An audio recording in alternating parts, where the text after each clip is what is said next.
Breaking news AP పారిశ్రామిక రంగ అభివృద్ధిలో మరో కీలక ముందడుగు పడనుంది. అనకాపల్లి జిల్లాలో అతిపెద్ద స్టీల్ ప్లాంట్ ఏర్పాటుకు కూటమి ప్రభుత్వం శ్రీకారం చుడుతోంది.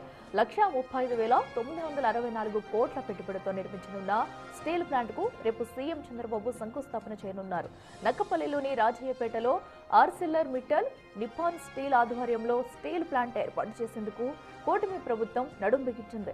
ఈ స్టీల్ ప్లాంట్ ద్వారా ప్రత్యక్షంగా పరోక్షంగా 1,00,000 ఉద్యోగాలు వస్తాయని ప్రభుత్వం చెబుతుంది.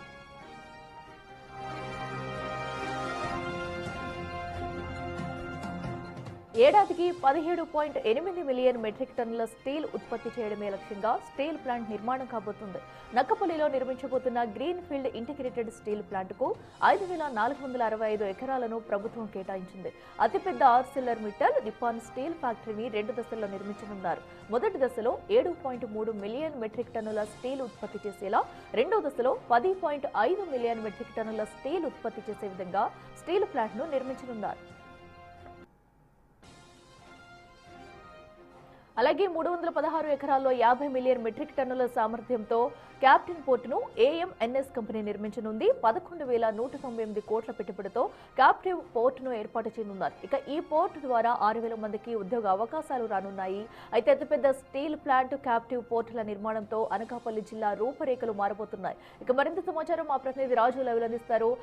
రాజు, నిజంగా కూడా అటు మరొక కొత్త స్టీల్ ప్లాంట్ కి అయితే రేపు అయితే సీఎం చంద్రబాబు శ్రీకారం చుట్టనున్నారని చెప్పాలి. మరి దీంతో కూడా భారీ ఎత్తున ఉద్యోగాలు కూడా రానున్నాయి. దీనికి సంబంధించి అప్డేట్స్ ఏంటి?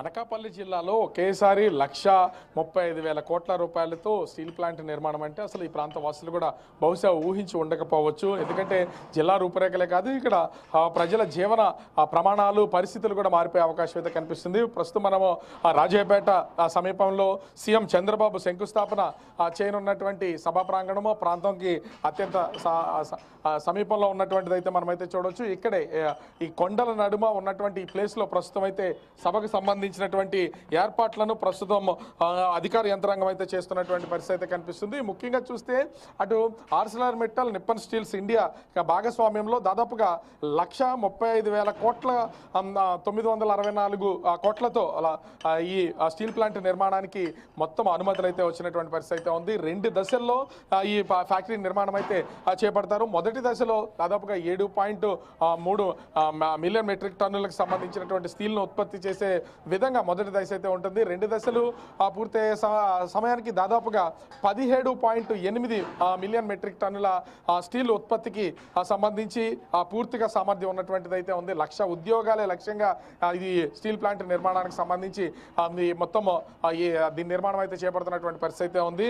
అంటే 1,35,000 కోట్ల రూపాయల పెట్టుబడి పెట్టడమే కాకుండా దీనికి క్యాప్టివ్ పోర్టు కూడా ఏర్పాటు చేస్తున్నటువంటిది అయితే ఉంది. దానికి ఒక 11,500 కోట్ల రూపాయలు, అంటే ఇంచుమించుగా 1,50,000 కోట్ల రూపాయలతో ఇక్కడ పోర్టు నిర్మాణంతో పాటుగా స్టీల్ ప్లాంట్ నిర్మాణానికి మొత్తం కసరత్తు చేస్తున్నటువంటి పరిస్థితి అయితే ఉంది. రేపు మధ్యాహ్నం అంటే ఇంచుమించుగా 3:30 సీఎం చంద్రబాబు రాజయ్యపేట అయితే చేరుకుంటారు. హెలికాప్టర్లో నేరుగా చేరుకున్న తర్వాత శంకుస్థాపన ఇక్కడ ఆర్సిలర్ మిట్టల్, అదేవిధంగా నిప్పన్ స్టీల్స్ ఇండియాకి సంబంధించినటువంటి స్టీల్ ప్లాంట్కి శంకుస్థాపన చేసి ఇక్కడ ఉన్నటువంటి ఇండస్ట్రియలిస్టులతో అదేవిధంగా ప్రజలతోనూ సీఎం చంద్రబాబు మాట్లాడుతున్నటువంటిది అయితే ఉంది. ఎందుకంటే కూటమి ప్రభుత్వం అధికారంలోకి వచ్చిన తర్వాత 20 లక్షల ఉద్యోగాల కల్పనే ధ్యేయంగా మేము పనిచేస్తున్నామని ముఖ్యంగా చెప్తున్నటువంటి పరిస్థితి అయితే ఉంది. ఈ నేపథ్యంలోనే ఈ 1,00,000 ఉద్యోగాలు ఒకే ఫ్యాక్టరీలో వచ్చే అవకాశం ఉంది. ఇది 1,00,000 ఉద్యోగాలు కాకుండా అటు ప్రత్యక్షంగాను పరోక్షంగాను అనేక ఉద్యోగాల కల్పన అనేది జరిగే అవకాశం ఉన్నటువంటి నేపథ్యంలో మొత్తం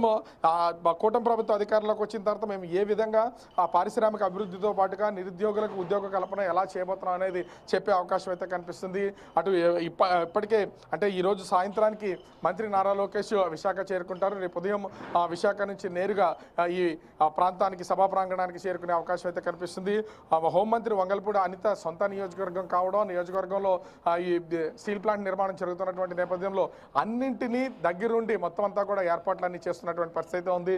ముఖ్యంగా వాతావరణానికి సంబంధించి కూడా ఇప్పటికే 3 రోజుల పాటు వర్షాలు ఉంటాయని వాతావరణ శాఖ హెచ్చరికలు జారీ చేసినటువంటి నేపథ్యంలో ఎక్కడ ఎలాంటి ఇబ్బంది కలగకుండా సభా ప్రాంగణంలో ఇబ్బంది ఇబ్బందులు కలగకుండా ఉండేలాగా అన్ని ఏర్పాట్లను మొత్తం అధికారులు అయితే చేసినటువంటి పరిస్థితి అయితే కనిపిస్తుంది. ముఖ్యంగా చూస్తే వర్షానికి కూడా తట్టుకునేలాగా ఇక్కడ ఏర్పాట్లు అయితే ప్రస్తుతం చేస్తున్నటువంటి పరిస్థితి ఉంది. ఓవరాల్గా చూస్తే రేపు మధ్యాహ్నం 4 గంటలకి సీఎం చంద్రబాబు ఆర్సిలర్ మెట్టల్లో నిప్పన్ స్టీల్స్ ఇండియా స్టీల్ ఫ్యాక్టరీకి అయితే శంకుస్థాపన చేయడానికి వస్తున్నటువంటి పరిస్థితి కనిపిస్తుంది. Akhila. Right Raju, thank you.